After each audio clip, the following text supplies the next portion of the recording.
टिकटकमा मैले एउटा भिडियो हाले बापत मलाई 5 लाख रुपैयाँ मिल्छ। I charge 5 lakh to post one video on TikTok on social media platform हैन। राजालाई सपोर्ट गरे बापत मलाई फर्स्ट राजा ज्ञानेन्द्रबाट आउँछ, सेकेन्ड इन्कम मलाई भारतबाट आउँछ।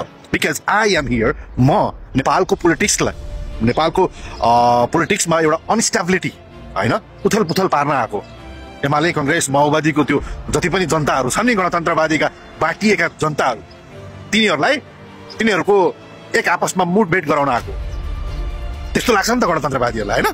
आखिर मेरो भिडियोमा आएर मैले भारतबाट परिचालित होइन, त इन्डियन हो कि क्या हो? डोन्ट यु नो द्याट म किन बोल्दैछु हैन? मैले कमाइवरी म धनी भइवरी म सक्षम भएर यहाँ हुनेवाला केही छैन, तिमी सक्षम भएर हुनेवाला केही छैन। अबको 2-3 वर्षपछि जब नेपाल पुरा खरानी हुन्छ नि त्यसपछि तिम्रो धन पनि काम लाग्नेवाला छैन। द्याट इज वाइ तिमी धनी हुनु, तिमी एउटा सक्षम हुनु, तिमी हामी सफल बन्नुको पछाडि देशको हात हुन्छ।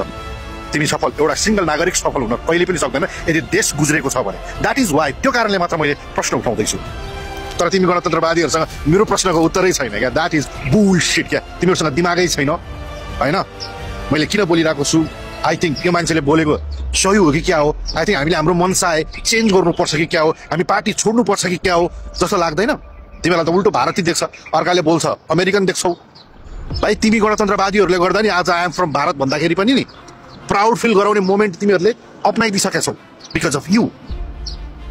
विदेशमा आई एम फ्रम नेपाल भन्दा त के भन्छन्?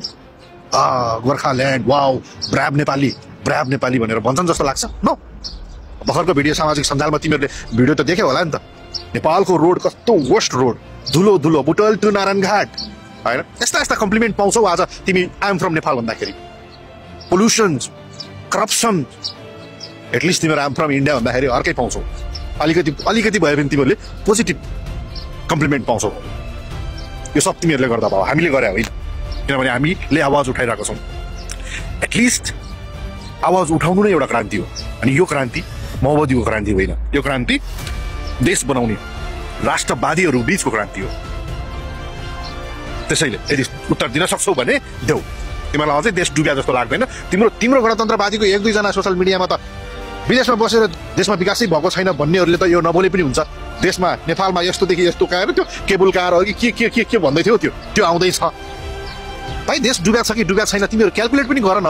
क्यालकुलेट गर। विदेशमा छौ मलाई थाहा छ। 6 वर्ष अगाडि 1 रुपियाँको 24 रुपियाँ नेपाली जान्थ्यो, आज 1 रुपियाँको 37 जान्छ। And this is how you fucking calculate that. And this is how you can fucking understand Nepal कतिसम्म तल खस्किँदैछ, नेपालको इकोनोमी कतिसम्म डाउन हुँदैछ।